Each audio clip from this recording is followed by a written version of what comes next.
Let's try to connect those two scales, those two E major pentatonic scales. One is up here going,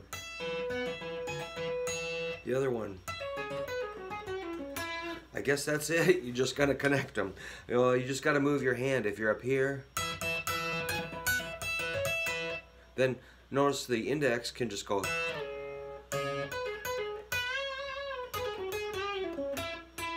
And you can come back up like this. That was sneaky. So those connecting of the scale strategies are usually like a little slide, and you'll land in a good spot for more action.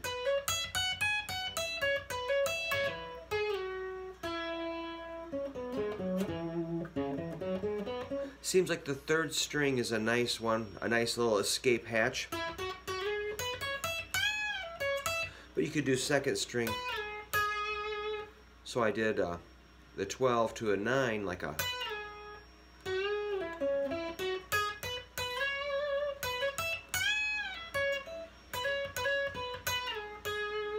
Pretty simple, you're just basically gonna slide, and I call that a position shift.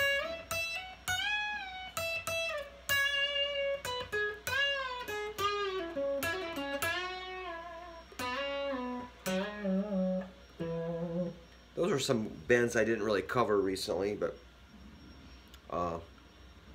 I was hitting the 9th fret 3rd string, doing a whole step, 4th string whole step. Ooh, that's hard. 5th string whole step. When I bend, I use 3 fingers as much as possible. Ooh, I even connected another pattern.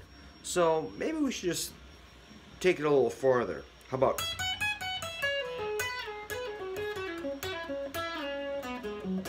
Ooh, a 3rd pattern. Let's add it.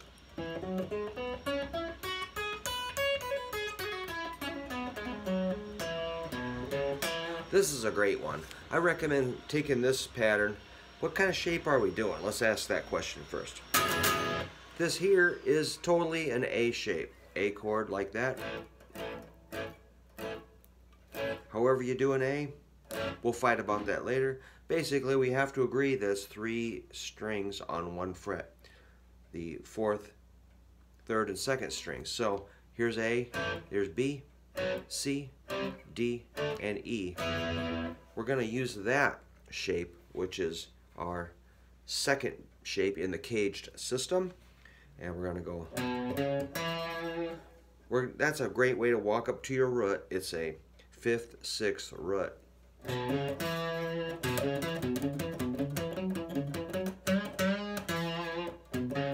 So that's a 7, 9, 7.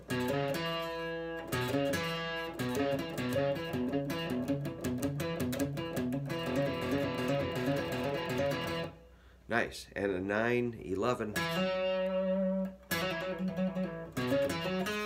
Then you have to scramble over for the 6th fret 4th string.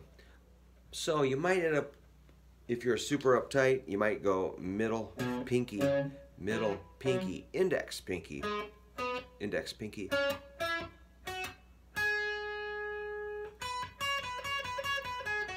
That's horrible fingering, isn't it?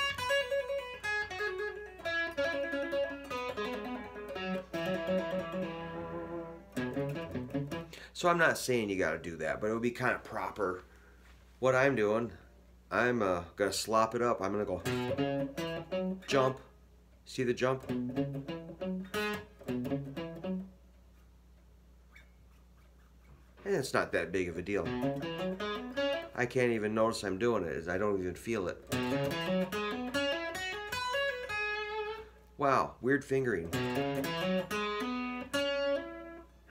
And I jump back up. So there's another. So I'm going from 6th fret to 7.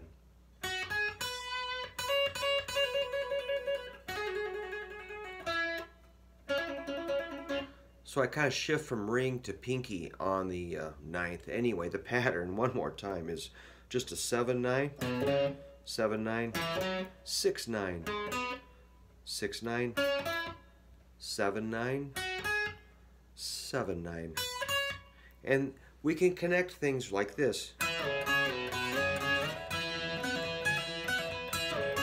So when you go zipping down like that, it's kind of like getting on an escalator. You're just sliding on down.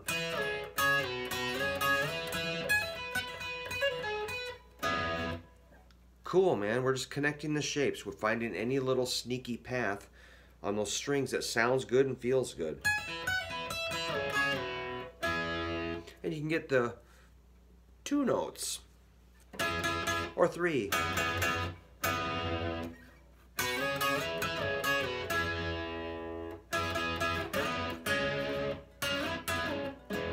And you can get nice little shapes like a root and a third.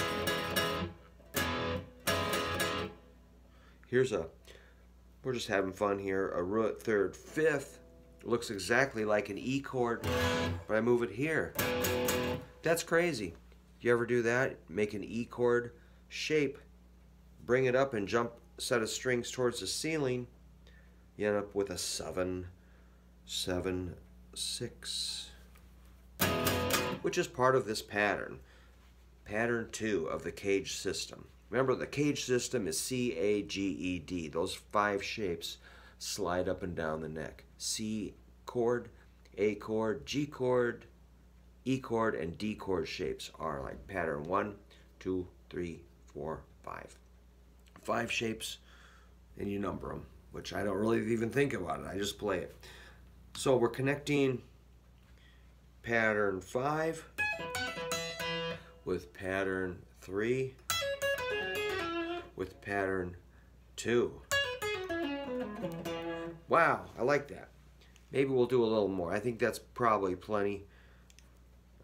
This is just introducing a new pattern and maybe just connecting them.